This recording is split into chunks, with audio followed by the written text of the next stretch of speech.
They are in the fields a plowing. They are in the fields a plowing. They are in the fields a plowing. Day is a breaking in my soul.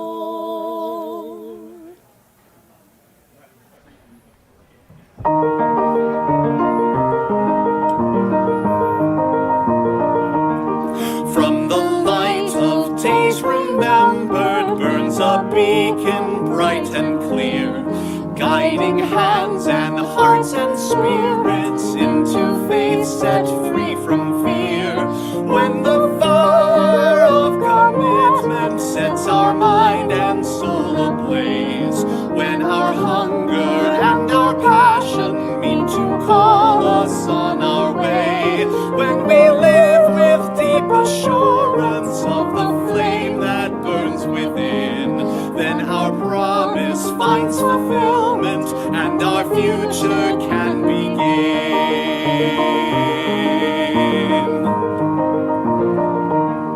From the stories of our living rings a song both brave and free, calling pilgrims still to witness to the life of liberty.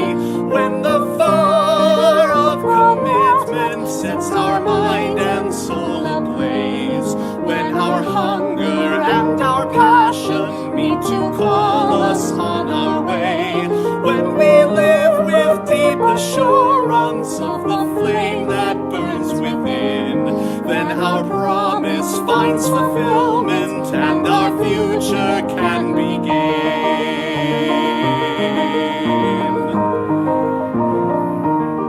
From the dreams of youthful vision comes a new prophetic voice, which demands a deeper justice built by our courageous choice.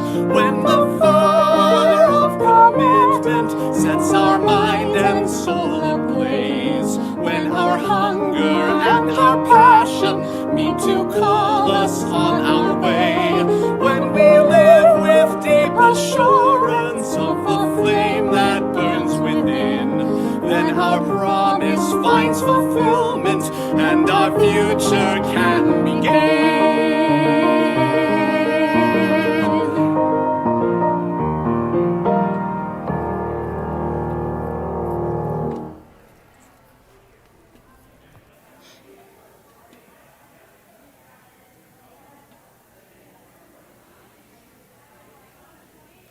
Bright morning stars are rising.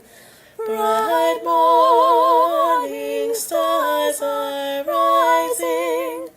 Bright morning stars are rising. Day is a breaking in my soul. Oh, where are our dear mothers? Oh, where are our dear mothers? Oh, where are our dear mothers? Day is a breaking in my soul. They are sowing seeds of gladness. They are sowing seeds of gladness. They are sowing seeds of gladness. Day is a breaking in my soul. Oh, where are our dear fathers? Oh, where are our dear fathers? Oh, where are our dear fathers? Day is a breaking in my soul.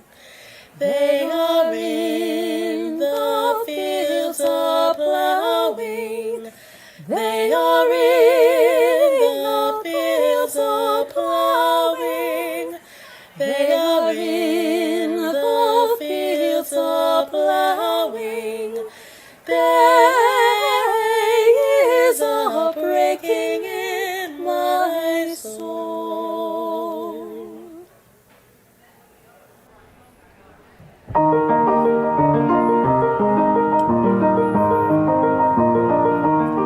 From the light of days remembered burns a beacon bright and clear, guiding hands and hearts and spirits into faith set free from fear.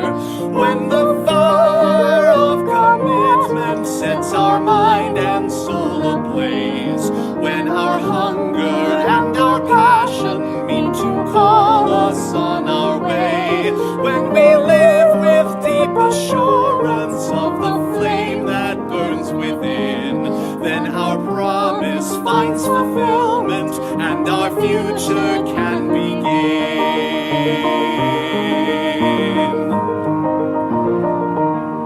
From the stories of our living rings a song both brave and free, calling pilgrims still to witness to the life of liberty. When the fire of commitment sets our mind and soul ablaze, when our hunger and our passion meet to call us on our way, when we live with deep assurance of the flame that burns within, then our promise finds fulfillment and our future can begin.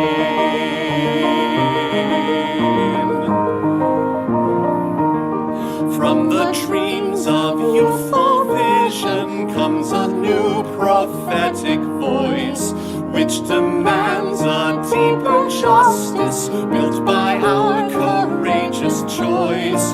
When the fire of commitment sets our mind and soul ablaze, when our hunger and our passion meet to call us on our way, when we live with deep assurance of the flame that burns within, then our promise finds fulfillment and our future can begin.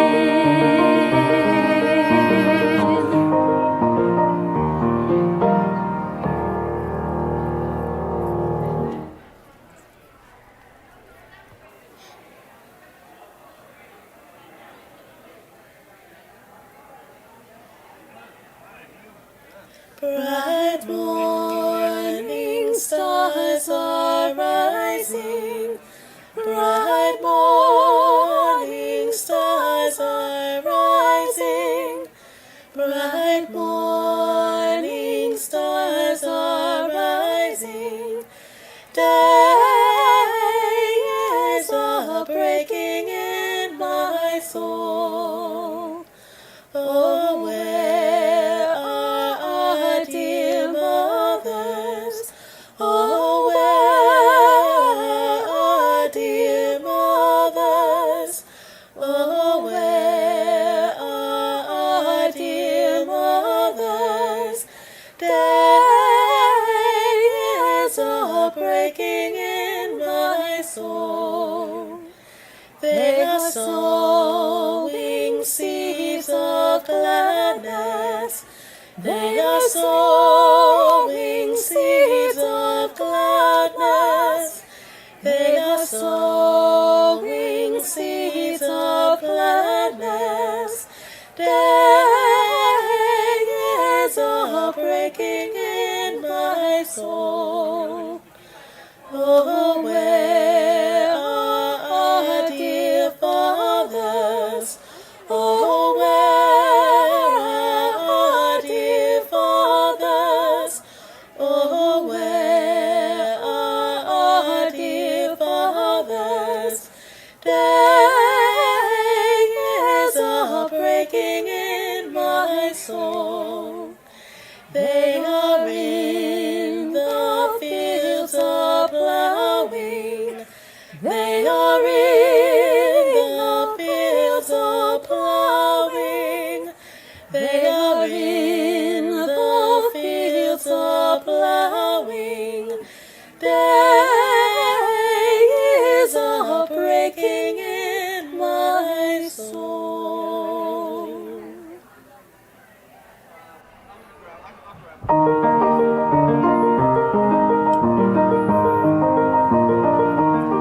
From the light of days remembered burns a beacon bright and clear, guiding hands and hearts and spirits into faith set free from fear.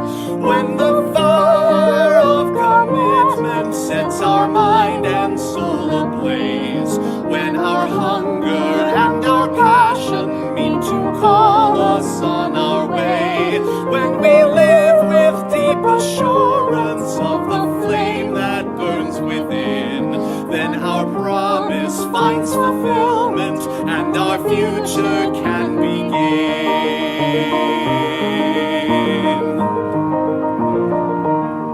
From the stories of our living rings a song both brave and free, calling pilgrims still to witness to the life of liberty. When the fire of commitment sets our mind and soul ablaze, when our hunger and our passion meet to call us on our way, when we live with deep assurance of the flame that burns within, then our promise finds fulfillment and our future can begin.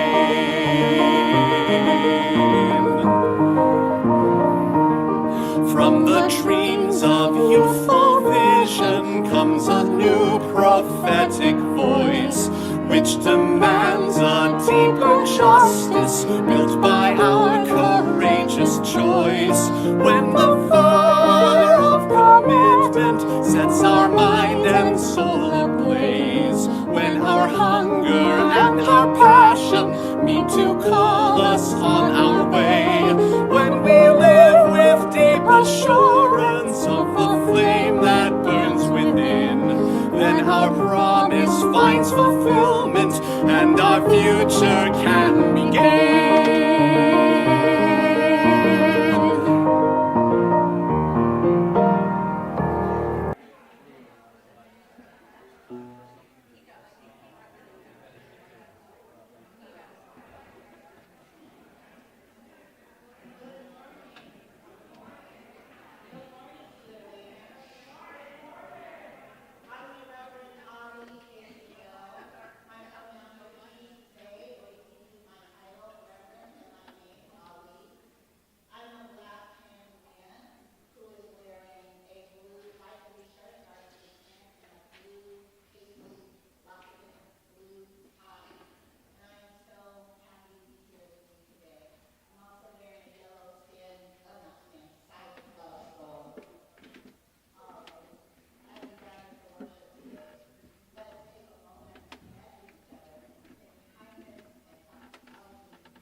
Thank you, Libby. That was beautiful, beautiful way to bring us together to help us gather this morning.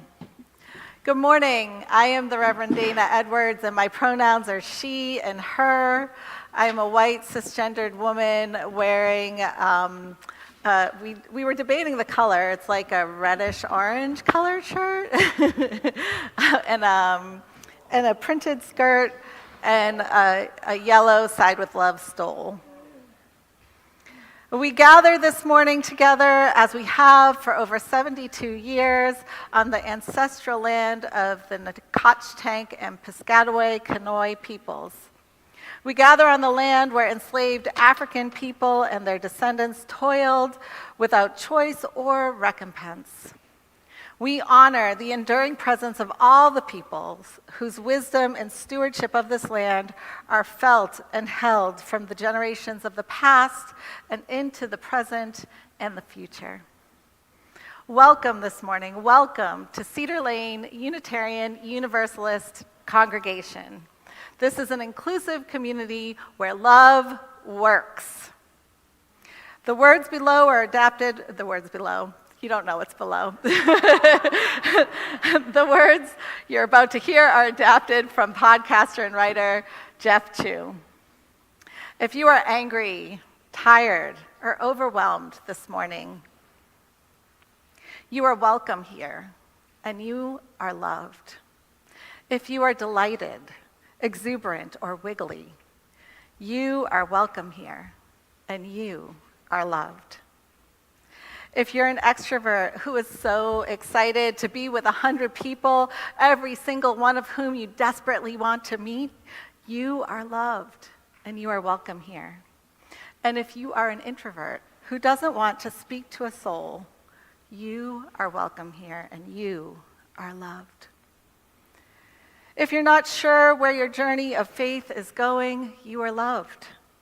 If you're joining us online or in person, you are welcome here, and you are loved. You are loved.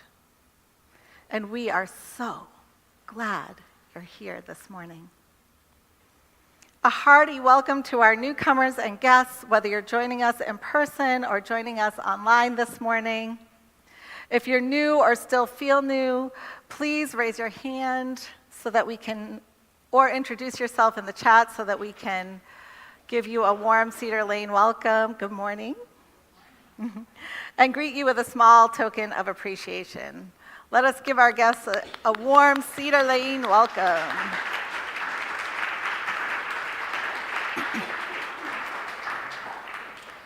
We invite you to join us after the service for some fellowship, coffee, and treats. And there is a newcomers Pathways to Membership class after the service with some lunch if you'd like to join that.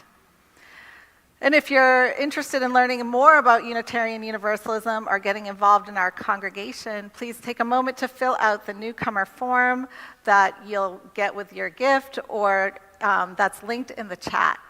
And if you are in person, you can return it to the greeters. And if you're considering becoming a member, we invite you to join me here on the chancel after the service to sign our membership book. We'd be delighted to have you in our community. And I know you'll all want to stay in the loop with the latest at Cedar Lane News by subscribing to our weekly e-newsletter. Sign up is quick and easy. Simply visit our website homepage, cedarlane.org, and follow the links provided. So don't miss out on important updates and exciting news. And as you can see, we are a vibrant community doing many, many things, and so you're going to want to stay connected. We also have our caring ministry, which is an extension of the ministry here at Cedar Lane, and Angela Wall is our dedicated caring team member this morning, and she's here to offer you support in person. In this spirit we gather, in this spirit we worship. Let us begin.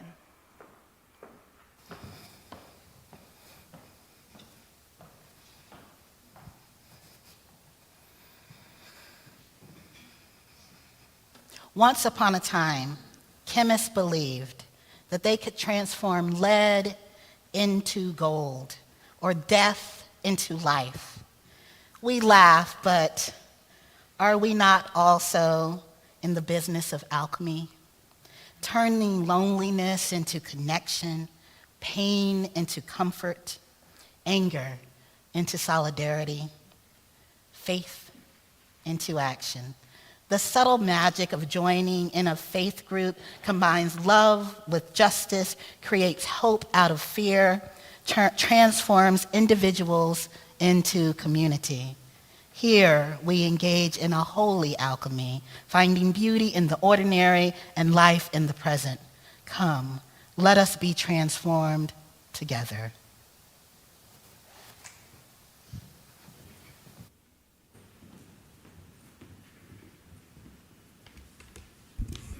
Good morning. I'm Barb Warman, your worship associate for today. My pronouns are she, her. I'm a petite white woman with white hair. You can guess the age. Today I'm wearing a green top, black skirt, and black shoes. In our Unitarian Universalist tradition, we light a chalice each time we gather as a symbol of our faith and our gathered community. Every week we extend a warm welcome to a family to kindle our chalice, embracing whatever form family may take for them. Would Koji Kayonaga from Rishu Kosei Kai in Japan please come forward and help us light the chalice today?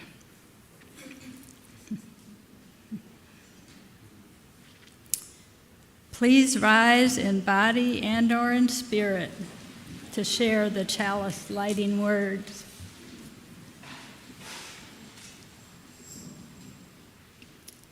Here today, in this place, and with these people, may we listen with our hearts.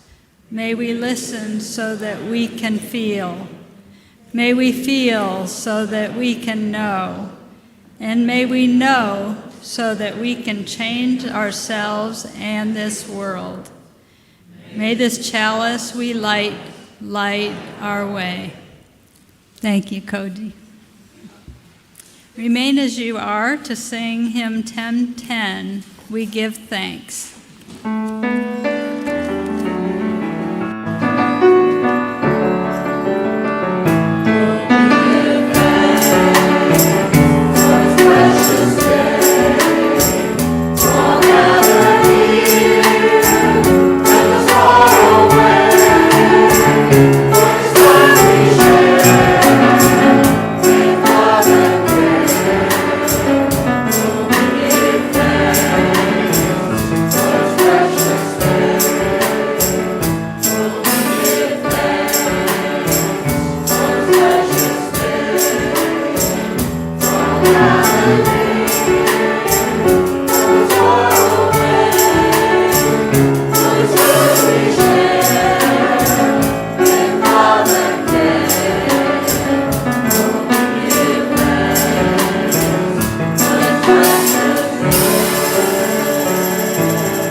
So get settled in. I'm going to tell you a story today about a really poor tailor. In a village, there lived a poor tailor. He had made overcoats for many, many people. And although he wanted an overcoat, he'd never made one for himself. The reason why he hadn't made an overcoat for himself was that he never had enough money to buy cloth for himself. Whenever he bought cloth, he had to make it to use something to sell. But he saved and he saved coin by coin until at last he had saved enough money. He hurried out and bought some cloth for himself. He cut the cloth very carefully so as not to waste any. And he sewed the pieces into an overcoat. And it fit him perfectly. The tailor was proud of his coat. He wore it whenever he could, even when it wasn't really cold enough for a heavy overcoat. He wore the coat until it was all worn out. But when he looked closely at the coat, he saw that there was just enough good material left to make a jacket. So he cut and he cut and he cut and sewed and sewed. Oh, he sewed all night. And then he cut up that coat some more and he made himself a jacket. It fit him wonderfully, just as the overcoat had, and he could wear it even more often. He wore that jacket until it was all worn out. But when he looked closely at the jacket, he saw that there was still enough good material left to make a vest. So off to his shop he went. He cut and he cut and he sewed. He even chose some fancy things for it. And he decided, this jacket is looking very much like a vest. And he made a vest. And he looked very distinguished in the vest. He wore it every single day. He wore the vest until it was all worn out. But when he looked closely at the vest, he saw there was still enough good material left to make a cap. So off he went to make his cool cap. He couldn't decide, did he want a cap? Did he want a hat? A newsboy cap? What kind of cap did he want? So he got that cap, and boom, there he was. The cap was so nice, even Adidas sponsored it. The cap fit his head perfectly, not too tight to give him a headache and not too loose to blow off on a windy day. He wore that cap every day, indoors and out, until it was all worn out. But when he looked closely at that cap, he saw there was still enough good material left to make a button. So off he went. He thought about his button, what he wanted that button to look like, how much material would he need, and then he cut that cap up and he made a button. It was a good, sturdy button. He wore it every day until it was all worn out. But when he looked closely at that button, he saw there was still enough good material left to make a story. So he made a story out of it, and I just told it to you. I wonder if you've ever made something out of the pieces left from something else.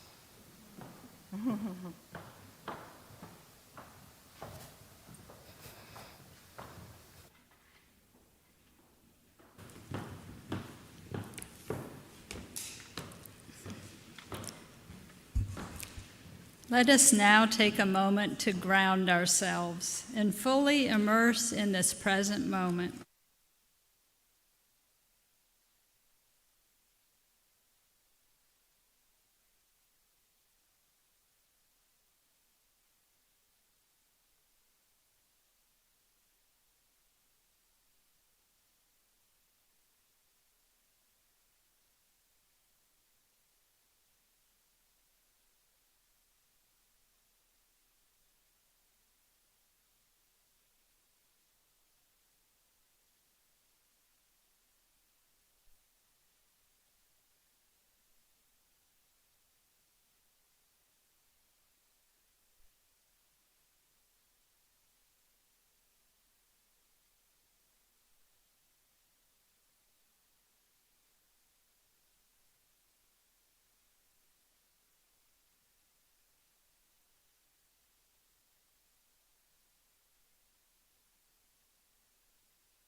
Embracing those affected by loss, conflict, and disasters across our world.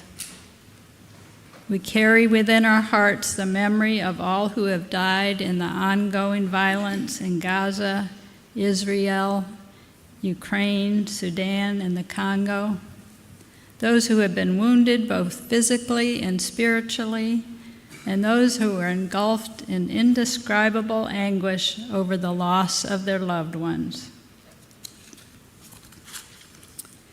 May our friends, companions in this world, and all the joys and sorrows nestled within our hearts Find solace within the gentle embrace of silence and prayer. As we journey into this moment of silence together, those who are mourning a loss are invited to rise, whether physically or in spirit, and offer the names of their loved ones into the embrace of silence. May we hold the silence as the silence holds us.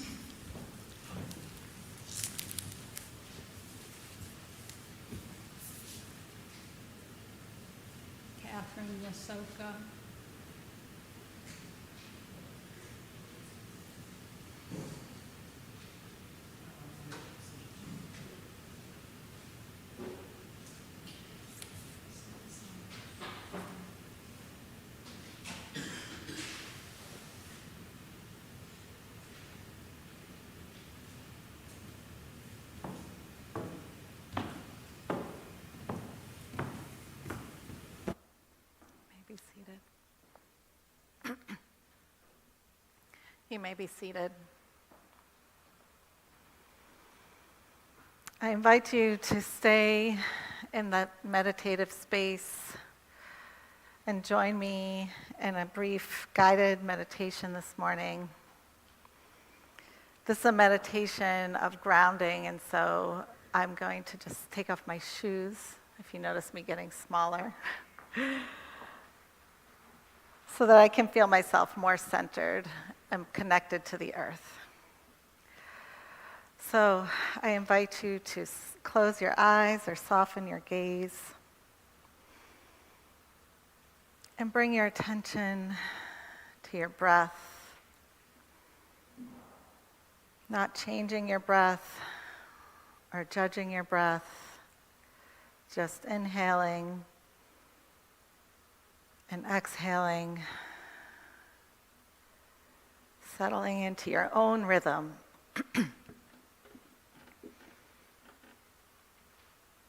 Noticing the flow of energy coming into your body when you breathe in and leaving your body when you breathe out.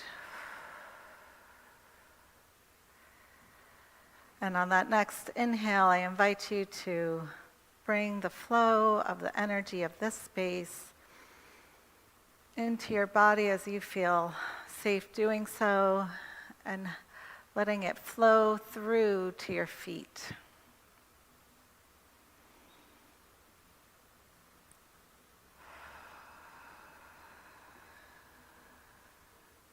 And on each inhale, just noticing the flow of energy moving in through your body, and then when you exhale, having that energy leave through your feet.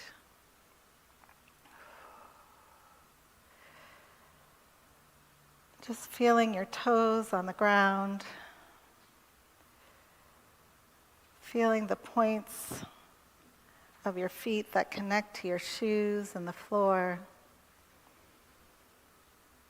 and letting that energy flow deep down through the floor into the earth and into the center of the earth. Finding a place of deep grounding and connection to this earth, to this place.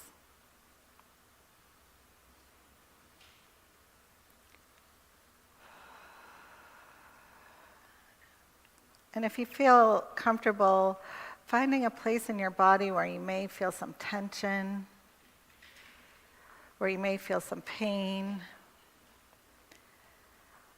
and just breathing into that space, that spot in your body, seeing if you can expand the life energy in that spot. And let the pain flow through your body to your feet, down through the floor, through the earth, into the center, the core of the earth. Noticing any feelings, any emotions that you may want to release, that you may be holding in your body. And just breathing out as you breathe out, letting those emotions flow through your feet, through the floor, through the earth, into the center of the earth.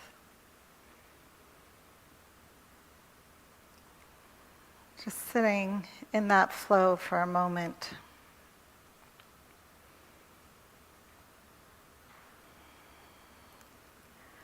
Imagining that pain, those emotions being churned and turned in the center of the earth into new life, into regrowth, into fertile land.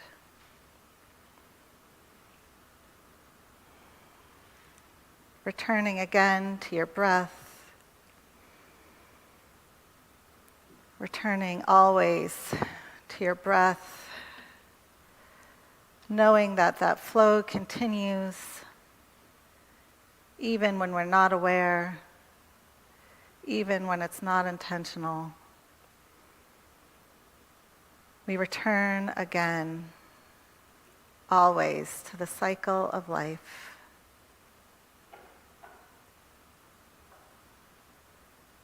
And as we breathe in and breathe out, we return to this space, wiggle our toes and open our eyes, and we return again to love.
That was beautiful. Thank you, quartet.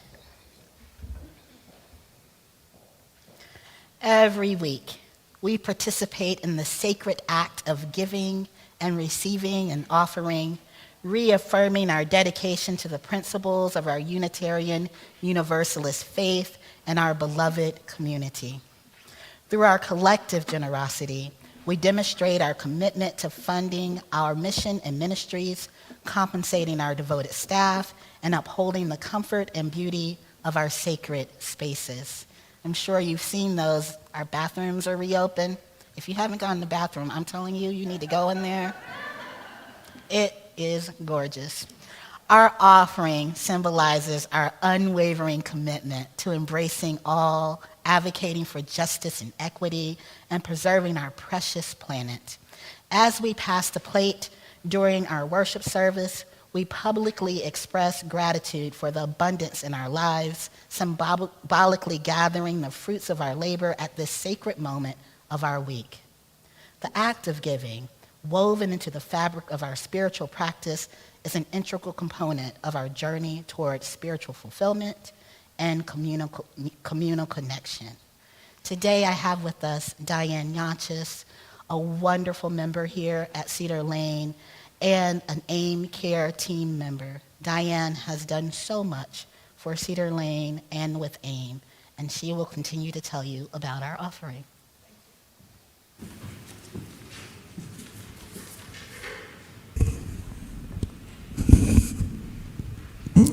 Good morning. As Ali mentioned, I am Diane Yanchis. I am a short white woman. I've got kind of reddish-brown hair and kind of a reddish-brown sweater, so I think it's kind of all matching. But last Sunday, you heard from Pilar Olmedo, Action in Montgomery organizer, who described to you AIM's efforts to support universal pre-kindergarten in Montgomery County. Today, I'd like to expand on those ideas. AIM's vision is that every parent who wants their 3 or 4-year-old child to attend preschool can have an affordable and high-quality option to do so. We believe that we have a moral obligation to support the well-being of our youngest and create systems that support working families. We believe that if we invest in our youngest, we also invest in our economy. As Pilar noted, Montgomery County is far behind in its support of the state's blueprint for Maryland's future. Montgomery County needs 22,000 pre-K seats. Currently, it has 2,000.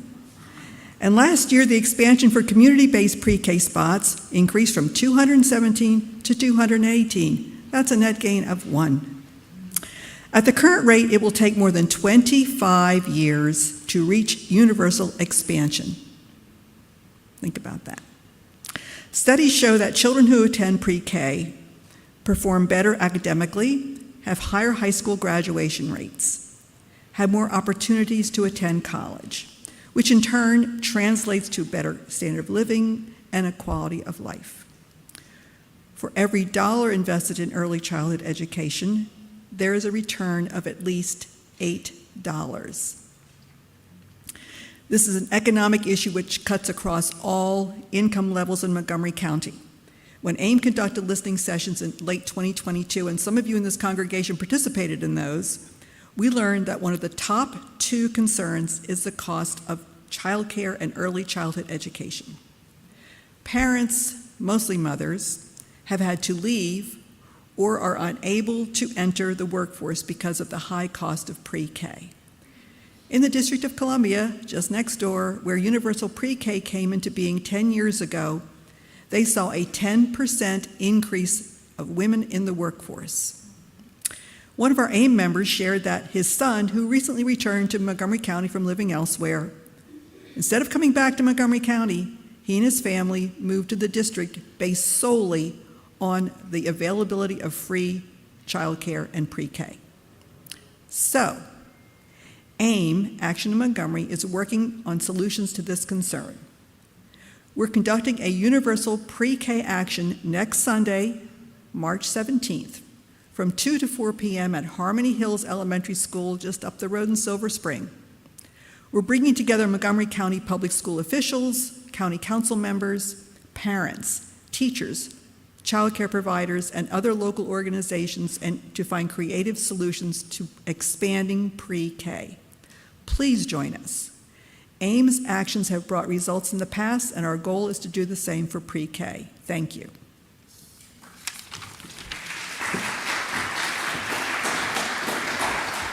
Thank you, Diane. Our offering will now be gratefully given and received.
Hi, good morning. I'm John Kotler. I am a 75-year-old, rather short male with a purple sweater, a striped shirt, and I'm here to give my affirmation today. When my late wife Meg and I were first engaged, we decided to look for a religious congregation where we could be married, as well as one that would address our spiritual aspirations and hopes for a better world. Meg came from a Catholic background, I from a Jewish one. We knew a little about Unitarianism and thought that it might be the right religious community for us. From friends, we learned about River Road Unitarian Universalist Church, and we decided to give it a try. We became members of the congregation, and Meg joined the choir. On May 8th, 1982, we were married at the church in a ceremony presided over by the Reverend Bill Murray in the presence of family and friends. And in the coming year, we continued our active participation in the church. A year later, Meg and I purchased our home in the Parkwood subdivision of Kensington, Maryland. Much as we felt connected to the River Road congregation, we couldn't help noticing.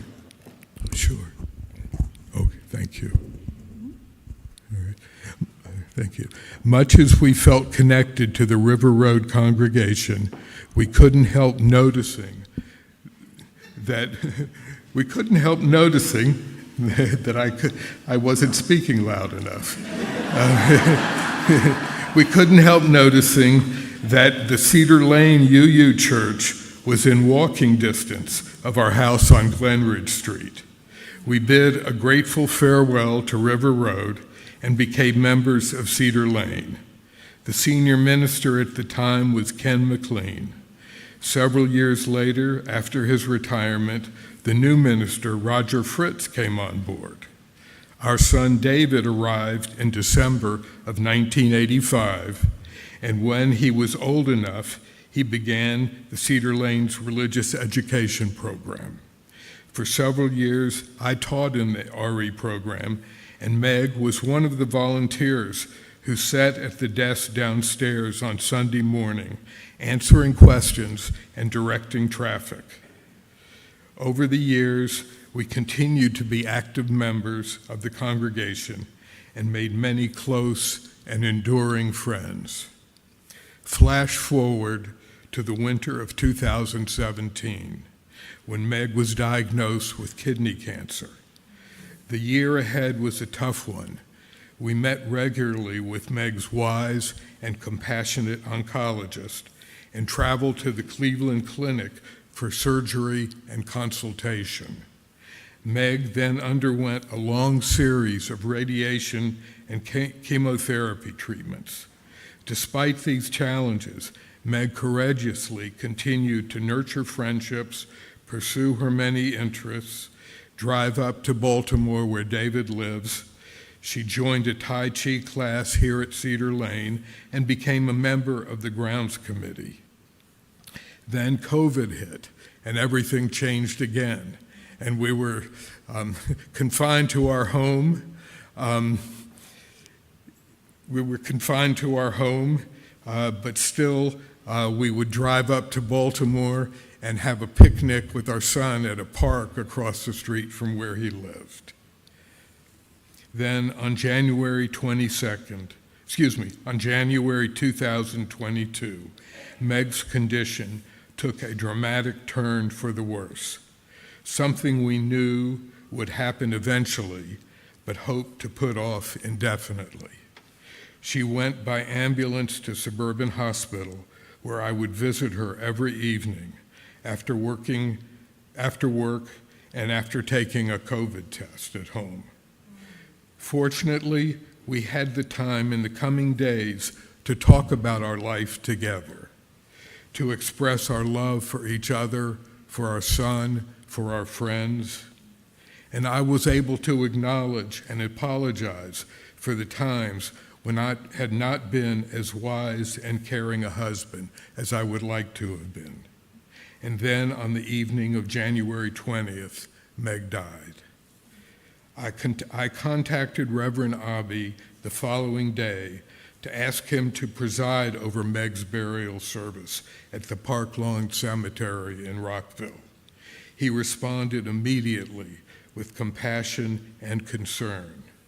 On a cold January morning, we gathered with friends and family at Meg's gravesite to express our love and grief and to say goodbye. Reverend Avi spoke movingly about Meg, capturing the essence and wonder of who she was and the life she lived. In the spring, we gathered again here in this room for a celebration of her life. Since then, I have renewed my connection and commitment to the Cedar Lane congregation. I've rekindled old friendships and begun making new ones. Last spring, I participated in a wonderful congregational retreat, and more recently, joined one of the Soul Circle groups. Like all of us, I've watched our building and our congregation take on a new shape, appreciated the beauty of our choir and other musical offerings, the growing diversity of our congregation, and the joy of watching young people grow and develop. I feel gratitude and honored to be able to contribute to the vision of our future, both financially and personally, and look forward to joining with us all and our ministers at Celebration Sunday in a couple of weeks.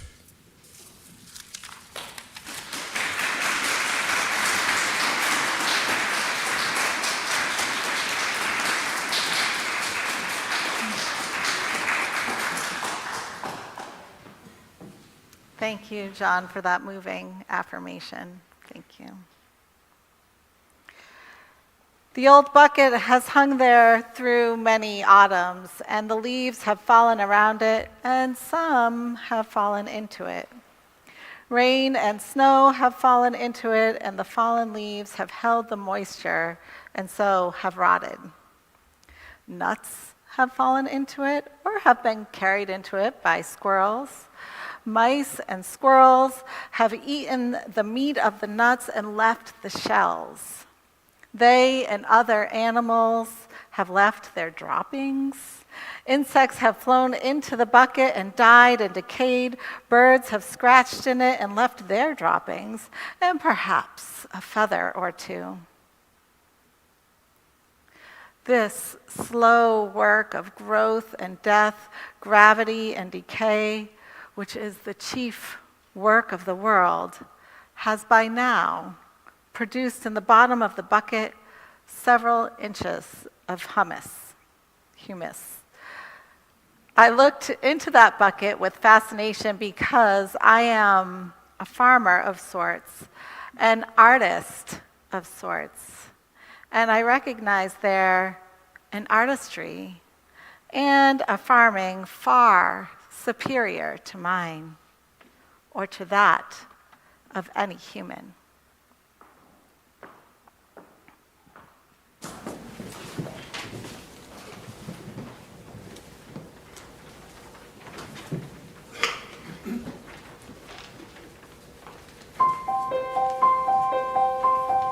Everything turn, turn, turn.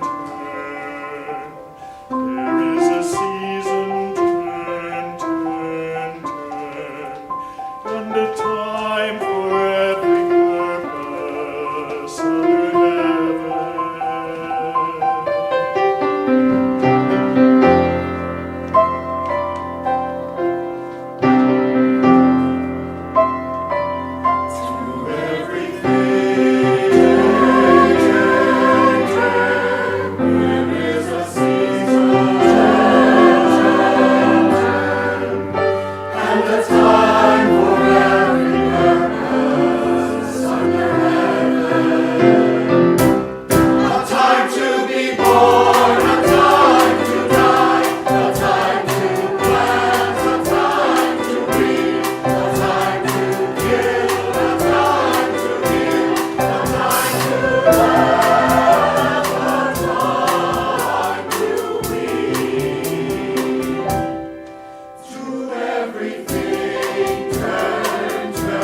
Wow, what a blessing our music ministry is. Thank you, choir, and Libby, and Jasmin, and Chris. Wonderful. The drums really zhuzhed it.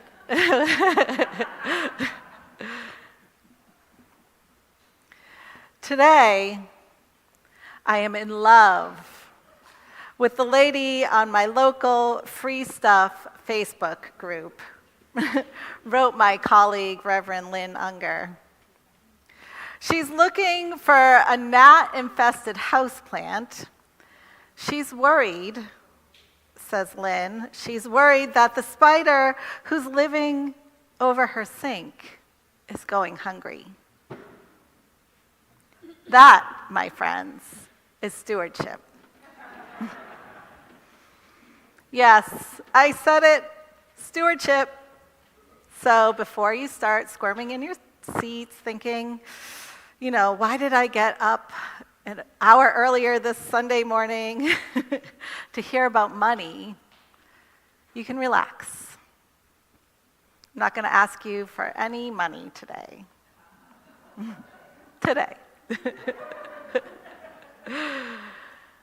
Because financial support is actually just a very small part of the spiritual practice of stewardship.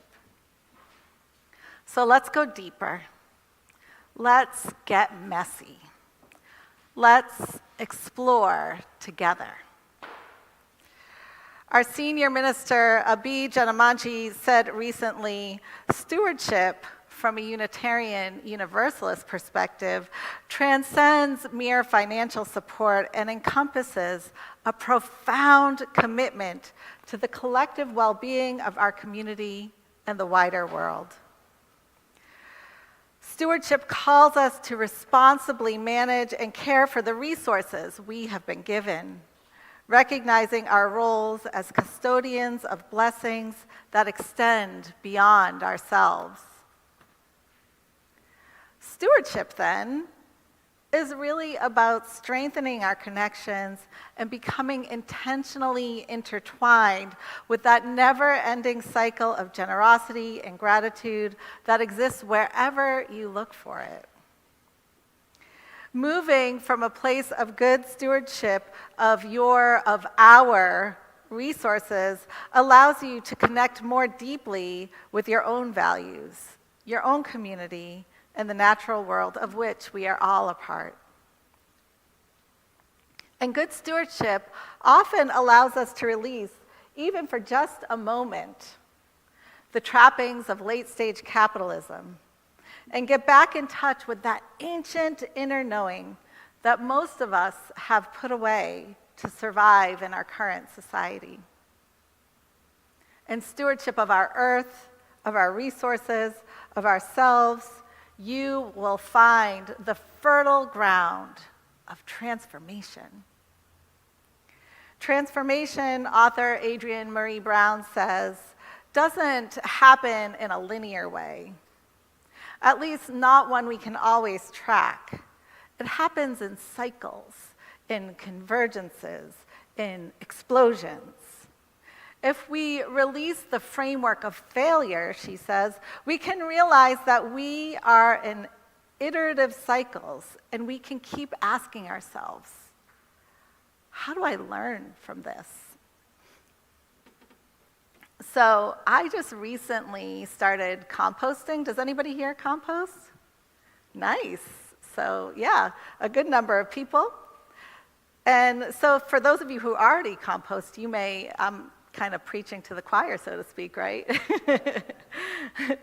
But it became clear to me when I started composting that it really is a spiritual practice of stewardship. The first thing to go was my guilt. Suddenly, I was able to clean out my fridge of old, half-eaten food without that little voice in my head telling me I was being wasteful. Without that half-remembered statistic about methane gas from food waste and landfills going off in my head. So did you know, fun little fact here, did you know that according to the EPA, an estimated 58% of the fugitive methane emissions, i.e. those released into the atmosphere, from municipal solid waste landfills are from land-filled food waste. And the methane gas is one of the greenhouse gases that causes global warming. So every time I would throw away a half-eaten sandwich or barely eaten dinner from my kids into the trash, that statistic would just go like this in my head, until my neighbor hooked me up. She told me that Prince George's County has one of the biggest composting programs on the East Coast. And she gave me the website where I could request a bin and bags, and like magic, the bin and bags appeared, and my guilt disappeared. It was amazing. And as soon as I released that guilt, I felt more gratitude for the abundance of food that I did have, and for the purpose my unwanted food scraps would now serve. I felt gratitude for my neighbor and for the systems in my community that allowed me to engage in this new spiritual practice. And then a strange thing happened. I noticed I wanted to start to be a better steward of other parts of my life. Even, and maybe especially, my emotions. Could I use the same idea of composting to release old stories, unhelpful emotions, or distorted ideas that were no longer useful to me? Could I release them in a way that wasn't harmful, and yet let them transform into something fertile and rich and useful? Could I have enough faith in the process to not force it and just let the transformation happen in its own time? That's the hardest part. Could I let the alchemy, the magic, the theology of composting move within and around my life without interfering? And I found I could. For me, meditation and exercise became a place of spiritual composting, a way of processing my emotions without harm, allowing the flow of the Spirit to move among and around and within me. Writer and podcaster Jeff Chu says, "A robust theology of compost reminds us that death and the things of death, our sin, our suffering, the ways that we hurt each other, the ways that we harm ourselves, these things are never the end of God's story." He goes on to say, "A robust theology of compost reminds us that we are still in the process of becoming. God has written redemption into the story of creation. A robust theology of compost testifies that we who have been told by society that we are worthless can act in the confidence and the knowledge that we are worthy. A robust theology of compost testifies that God urges those of us who have been shamed not to shame, but instead to love, because in our acts of love, we participate in preparing the soil in which God's reign of love and justice can take root." He says, "You all know love is risky. The payoff may not come for years or in this lifetime. And that, my friends, is stewardship, in the words of Jeff Chu." So if you want to learn more about composting here at Cedar Lane and how we are doing that as a spiritual practice, you can see Kathleen Holmay. Kathleen, you want to raise your hand?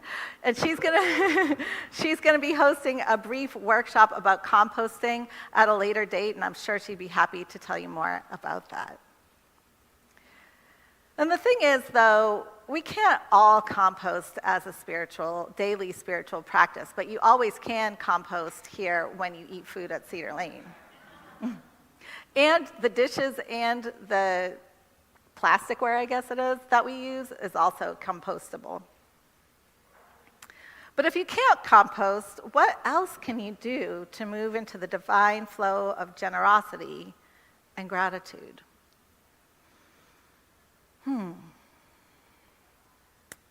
Well, my friends, I can think of no better way to break free from late-stage capitalism and engage in good stewardship than by joining a Buy Nothing group. Like my colleague Lynn with the Hungry Spider, if nothing else, you'll end up with some great stories to tell. So, 2 tablespoons of molasses. That's what one neighbor realized she needed to finish her recipe. So she asked in her neighborhood Buy Nothing group, and within minutes, she had the molasses and she was able to complete her recipe.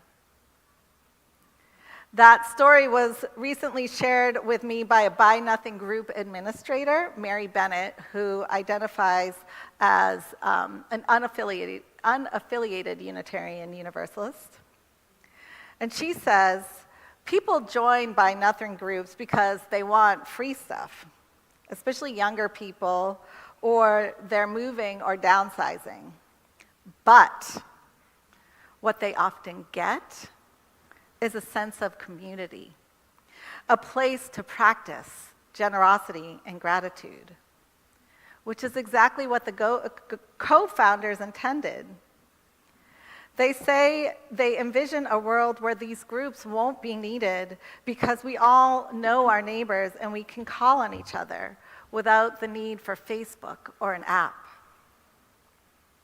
Now, as an Uber administrator of several Buy Nothing groups, Ms. Bennett shared with me that there are 3 spiritual practices embodied by Buy Nothing groups: vulnerability, generosity, and gratitude. And we live in a culture that prizes toxic individuality. So to ask for something in a semi-public setting is extremely vulnerable, whether you're asking for a gnat-infested plants, or 2 tablespoons of molasses, or newborn diapers for a preemie, or size 6 shoes, women's, good to use for work. And yet, in the Buy Nothing groups, there's never any shame in asking. No one is ever like, well, that was a weird thing to ask for. There's just generosity and appreciation. And I would add a 4th spiritual component to the Buy Nothing groups, and that is boundaries. Now, Ms. Bennett uses the word rules, but I would use the word boundaries because I have learned that if I am giving something away on the Buy Nothing group, it's okay to set boundaries. Boundaries are around picking up items or how items can be requested. And each group also has its own rules, which the admins enforce, like no selling, no trading, and things like that. No hate speech, those kind of rules.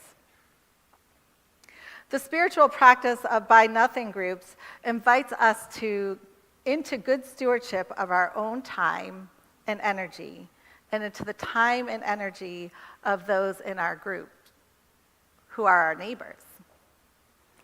Like composting, Buy Nothing groups are messy, and they are fertile. They are the fertile ground for growth, regrowth, and transformation. One person's gnat-infested houseplant becomes delicious nourishment for someone else's spider. The Montessori materials I used to teach my kids during the pandemic get a second life with a new Montessori homeschool mom. At Cedar Lane, old t-shirts collected from a Buy Nothing group become a service project for our children, which become chew toys for the dogs in a shelter. It's a real-life version of the story you heard earlier, where a coat becomes a jacket, becomes a vest, becomes a cap, becomes a button, becomes a story. Poet and farmer Wendell Berry says in his essay, Gift of the Good Land, in losing stewardship, we lose fellowship. We become outcasts from the great neighborhood of creation. It is possible as our experience in this good land shows, to exile ourselves from creation and to ally ourselves with the principles of destruction, which is ultimately the principle of nonentity. It is to be willing in general for being to not be. And once we have allied ourselves with that principle, we are foolish to think that we can control the results. So composting and by nothing groups can be a homecoming of sorts. We can break our allyship with the principle of destruction. We can resist the bigger and better and more and more and more of late-stage capitalism. We can come back into right relationship with ourselves, with our neighbors, with our land, with our spirit.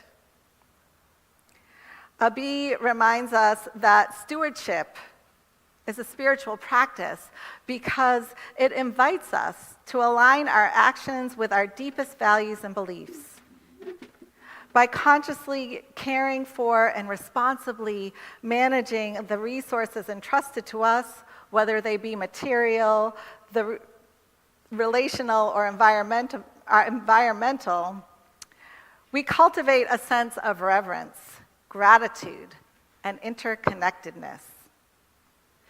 It is a spiritual practice rooted in the belief that we are entrusted with the care and perpetuation of our shared resources, including our time, talent, and treasures. And that, my friends, is stewardship. May it be so. Please rise. Please rise, embody our spirit to sing hymn number 1018, Come and Go With Me.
Thank you, choir, again. That was great. Yes. In our worship, announcements serve as a vital component reflecting the interconnectedness and collective engagement of the congregation. Mm-hmm. They are invitations to engage, celebrate, and support one another's journeys, embodying our commitment to nurturing fellowship and building community. Yes. So first, if you haven't RSVP'd yet, you need to for Celebration Sunday. It is going to be fabulous. It's March 24th, when we will come together to celebrate our shared commitment to our religious community and values that unite us as Unitarian Universalists. Reverend Bill Sinkford, transitional minister, All Souls Unitarian and Universalist, and former UU president, will be our guest speaker. If you haven't heard Bill preach, you are missing out. Come and fix that immediately. There will be special activities for children and youth, including a visit from some therapy dogs. I think there's going to be face painting. Yeah, and actually I have something to add to this. In case there wasn't already enough cool stuff, we've invited the face painter to stay for lunch and to do face painting for the adults as well. Oh my gosh. Woo! And cupcakes, anyone?